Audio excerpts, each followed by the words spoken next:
Welcome back to the Pirates Podcast. I am your host, Jake Ignazuski, and Pirates Insider. And today I am here with defensive lineman Toby Johnson. So, Toby, how's your offseason been so far? I mean, it's been going good. I got a chance to travel a lot in the off season. Visit a lot of people or whatever. But I done jumped back into things now. I've been working out heavy.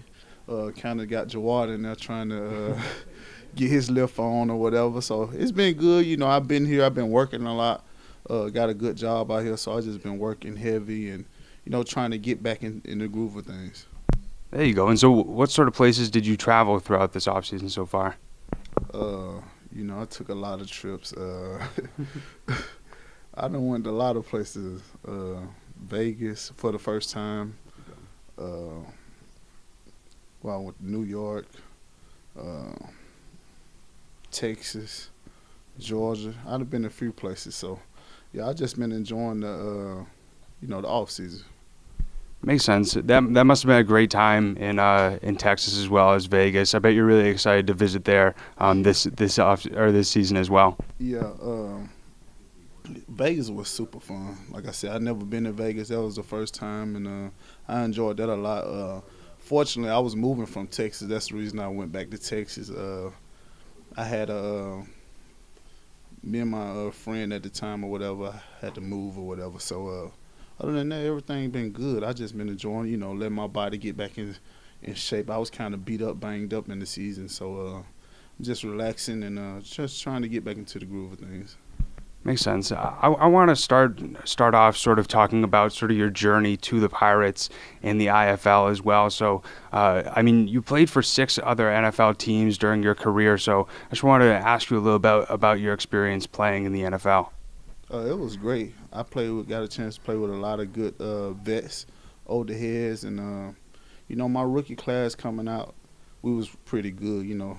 We still keep up with each other right to this day, and I just enjoyed the experience. Being pretty much a journeyman throughout the league or whatever. It's hard when you first get there or whatever, but you kind of gotta adjust because you see guys come into the locker room, they be gone the very next day or the next couple of hours. So it's like it kind of is like a revolving door. So you kind of get used to it. It kind of just get installed in you expectation wise. That makes sense. And also you had some experience as well in the XFL with the New York Guardians. And so, we've heard a lot of people talk about, the competitive difference between the XFL and the NFL. But so what was sort of your experience playing in the XFL before, unfortunately, the season got suspended? It was real good. We had a pretty good team there, too, I feel like. Actually, my team was one of the teams that I felt more like was an NFL team. We had a lot of turnover on our team. All our guys that I feel like that was in the front office actually back in the NFL, and they treated it just like NFL. They was bringing guys in and out, but for the most part, I felt comfortable. That was one of the fewer times I felt comfortable since being out of the league, other than playing here. I was able to make plays, just be myself, and just go in and just have fun playing the game. That makes sense. I actually remember keeping up with the XFL a little bit, especially with the New York Guardians. And I remember your quarterback, unfortunately, had some drama there in the middle of the season. He was bad-mouthing sort of like the offensive plays, Matt McGowan. And so what was your experience during that whole time when the media was all over you guys about all that negativity? With me, I was one of the leaders or whatever on the team or whatever. So I just tried to keep guys away from that type of stuff or whatever. And Matt or whatever, Matt was a leader too, so he wouldn't really let it get to him. It just was one of them incidents that just, that camera to follow you everywhere. So it's like, but we kind of like gathered around him for real, because he had done everything you can ask of a quarterback outside of, a couple of games. You see him at practice, he looked like a superstar. But Louise and them boys and Marquise and all them boys, we had some pretty good players as far as the quarterback position. I think it played out the way it's supposed to, with Louise getting in there doing this thing or whatever. So I was just happy. I'm just happy for those guys.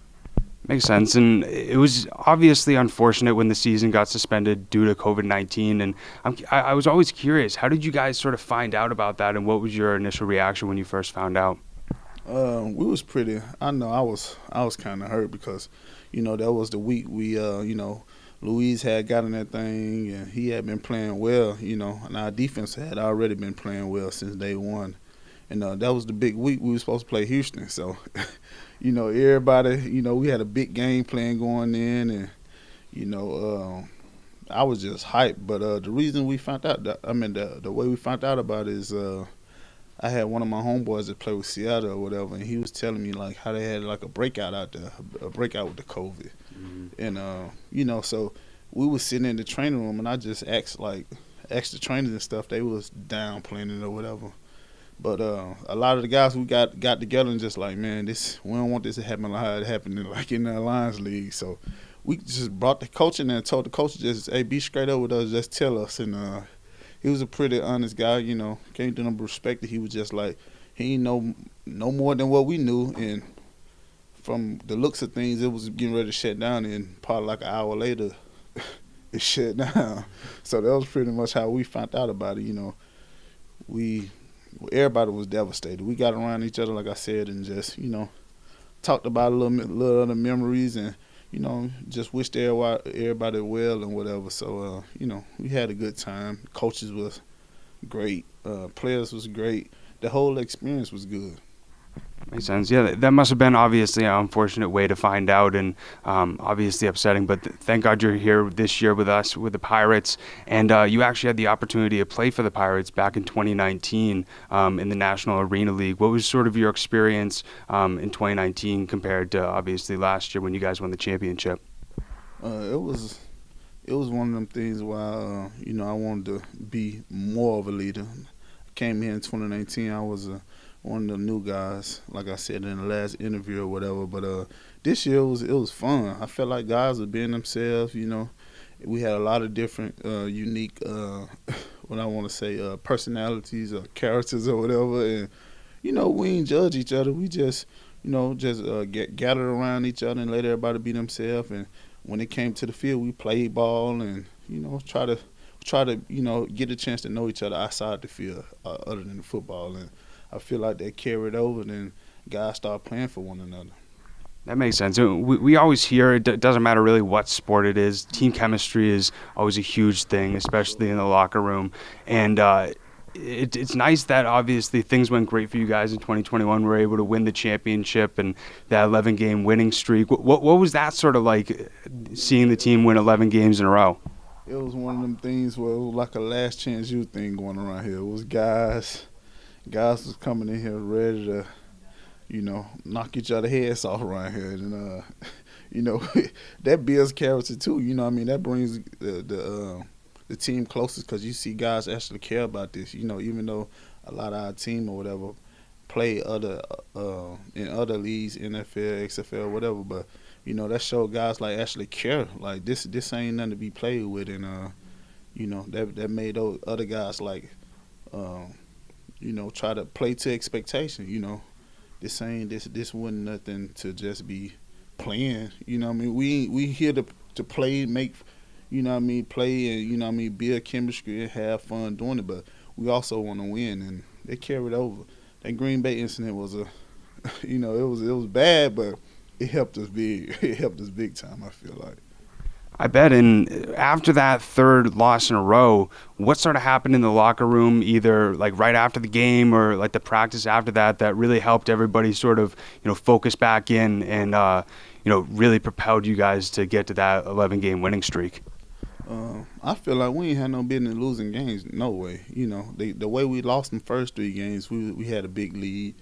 The Spokane game or whatever, we had a big lead. And the Green Bay game, they beat us on like a Hail Mary and got an onside kick. It was something crazy, but all the games we lost, we felt like we ain't even supposed to lose those games. So it wasn't nothing to really hang our head about. It was more so about getting more serious on the practice field and holding each other accountable.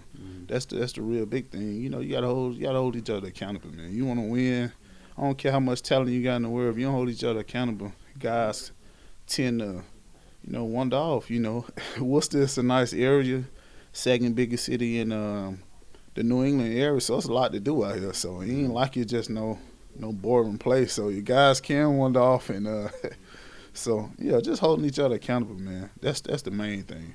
I feel like starting with myself, I wanted to get out there and be a leader, lead by example. Don't be a rah-rah guy, just lead by example. And I wasn't asking the guys to do nothing I wasn't doing or better. That makes sense. I think those guys on a team that, like you said, like yourself, doing leading by example is huge, especially for those guys who might not have that experience either in this league or in the NFL or even other leagues. But I sort of wanted to talk about sort of the differences between the National Arena League and the IFL, the Indoor Football League. What was sort of the differences that you noticed when you first came back to the Pirates in 2021?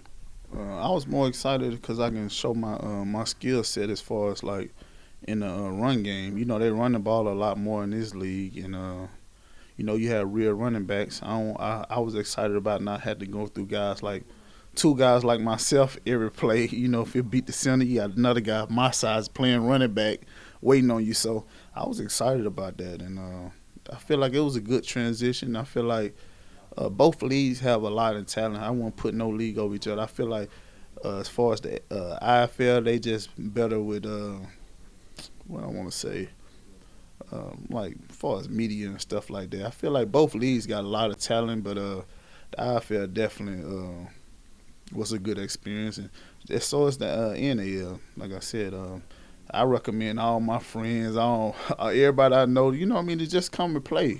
Football we only got so many years, and just recommend guys to just come play, have fun while you can, and with these other leagues or whatever picking up. A lot of the guys on our team have chances to play in those leagues. Even myself, I turned down a lot of them leagues since I've been here. Since 2018, I had a chance to go to CFL. Last year, I could have went to Spring League both years. So it's like I'm turning down the opportunity to be here because it's not a bad experience. It's actually you playing good football on a good team around good guys. So, yeah. What sort of inspired you to, or motivated you in the sense to like turn down those other offers? I mean, you brought up like the media as well as the competitiveness, but when you're getting offers from like the CFL and all these other leagues, what sort of inspired you to stay here? Mainly because for us the CFL, I felt like I don't fit their style of play, and they wanted me to lose I won't say a serious amount of weight in a short amount of time, but I felt like I ain't want to put that strain on my body and go out there and pull some, and then after just hearing not hearing but like just going through the process of saying, okay, well, you gotta do this better, or you ain't good enough to do this, or it just too. I didn't want to hear that no more. I'd rather be here just playing free, loose. If I ain't good at this, we can we can work on it. It ain't so much more of like CFL is just as politic as NFL. So here, it got a lot of politics in this league too. But I feel like you get more chance to work on yourself, work on your game, be a better player. You have more chance. So I didn't want to go through that process right then and there. And like I said, I knew I had the XFL coming too. That's another reason I'm like, I ain't in no rush to go out there to do nothing. So, but now with all these other leagues and stuff picking up, this league and the other league, they're gonna be competing with each other. So I feel like a lot of guys gonna stay in this league.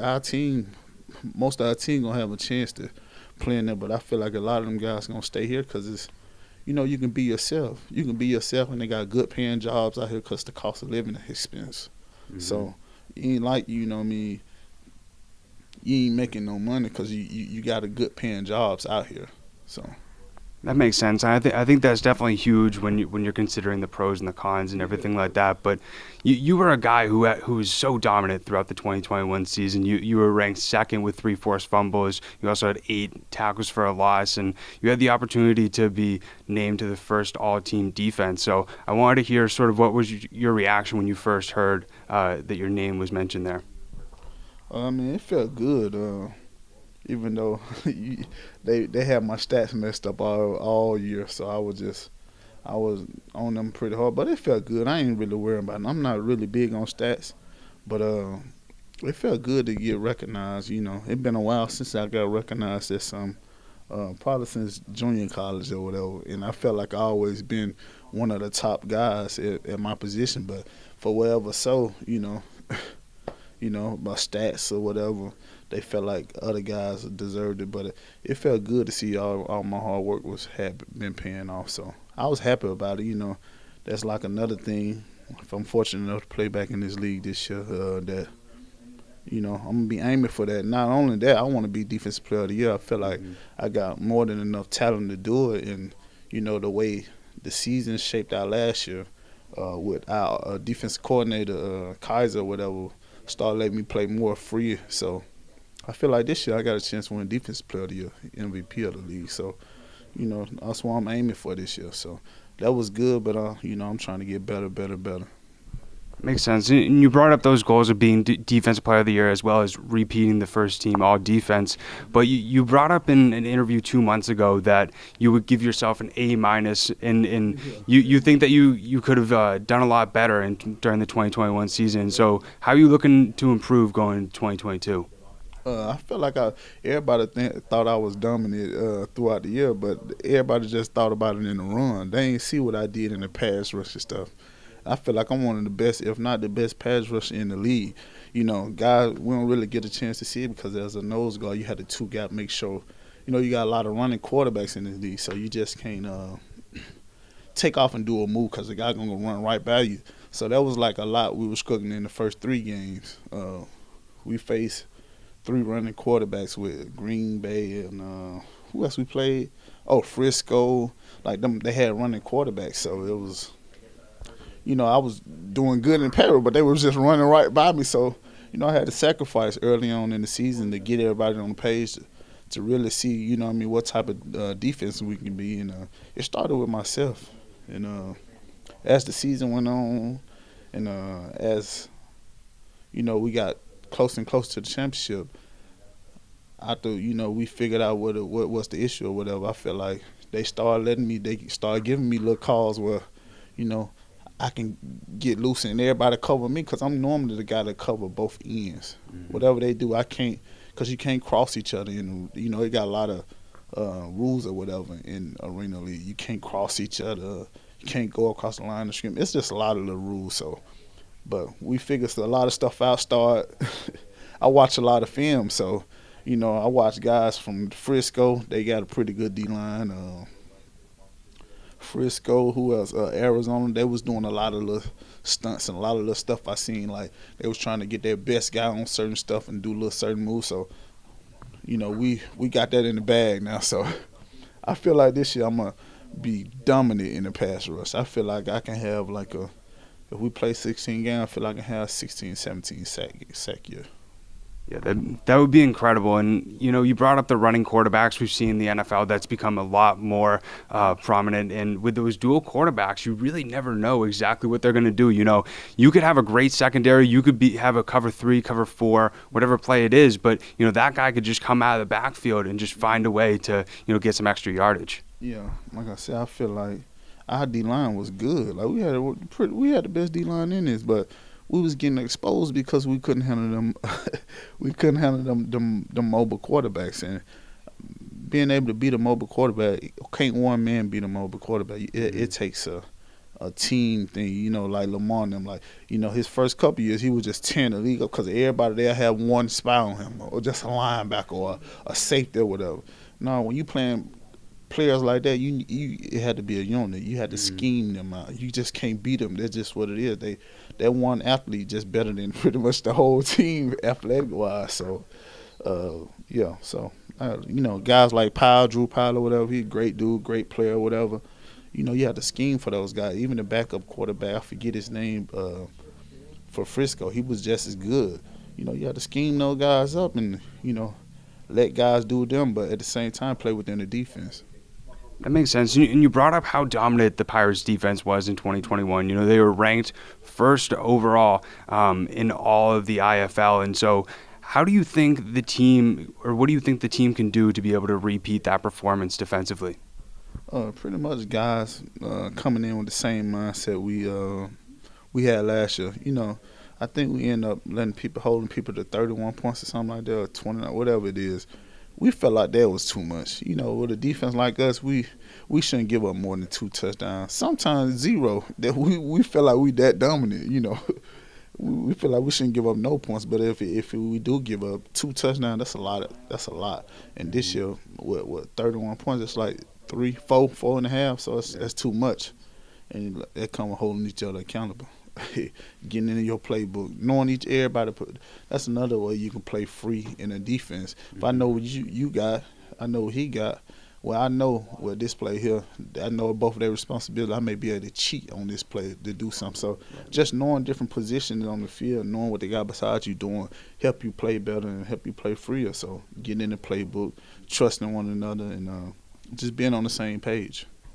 That makes sense. I think that's huge. Everybody just be on the same page, especially with holding each other accountable, like you mentioned. But you also mentioned a little bit ago about how the rule changes in each league are a little bit different. And so, like, playing in the NFL, playing in the XFL, also in the National Arena League, as well as the IFL. So how is all those transitions to be able to learn all the different rules? And did you have some moments in all these different leagues where you were like, wait, that's a rule? I didn't know that. Yeah. Especially when I first got here, both of the leagues pretty much you can't twist, but you can work on certain little moves or whatever and get away with it because it can happen so fast. Mm-hmm. But in this league, in the IFL, you could twist, but he still had to be back. So it have a lot to do with your MAC, which is the linebacker, and the nose guard. They do all the twisting and stuff. But as far as every other league, the XFL and all them leagues like that, it's just regular football. You can do whatever in those leagues. And, the transitioning to different leagues or whatever, it really ain't nothing but, like I said, knowing what you're doing, knowing what the coach is telling you to do, being on the same page with them. Because, every week they coming up with something different. They send a video out every week of basically saying, oh, this should have been called, but there wasn't called, or this, we need to clean this up better. So every week we just learning, just making sure you watching the film, making sure you listen to your coach week in and week out about, the penalties and, what could have happened and what can't happen. So just like I said, just being where your feet are, being in tune with what's going on. That makes sense. That must have been really difficult to especially transition and, learn all those different rules. But I wanted to get to, you talked about in your interview 2 months ago sort of how when you guys won the United Bowl, it was some guys' first championship since like high school. But when those 3 zeros hit and you looked up and you thought in your mind, wow, we just won the championship. What was your first initial reaction? Man, to be honest with you, man, it still don't hit me like it haven't hit me. I mean, it hit me, but it really haven't hit me. I don't think it's gonna hit me until like we see the banner drop in the arena or we get a ring or whatever. Like it just really ain't hit us for real. We talk about it all the time. I may call somebody here and there.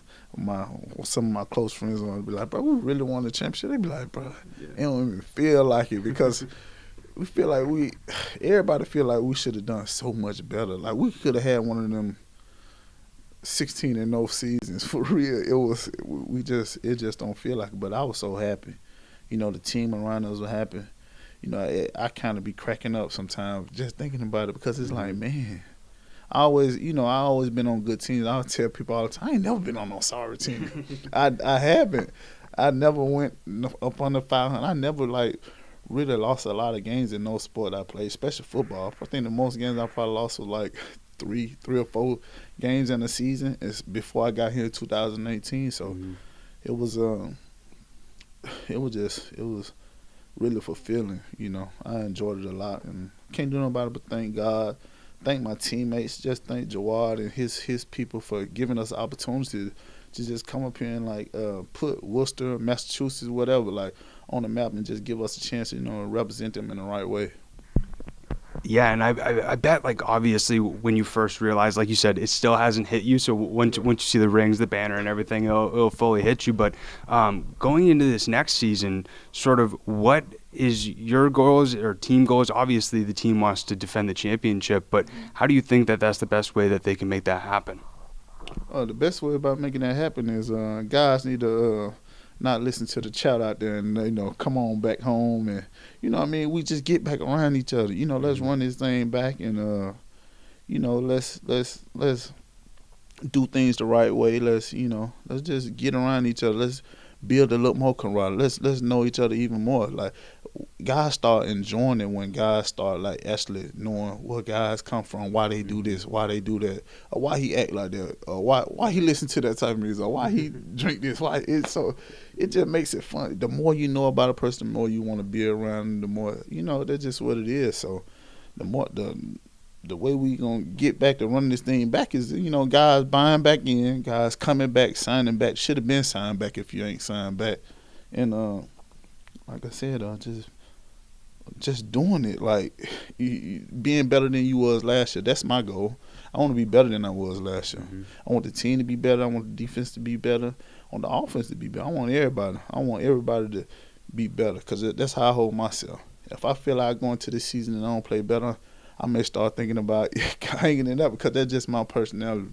I want to be better. I want to compete with myself and then compete with other guys around me.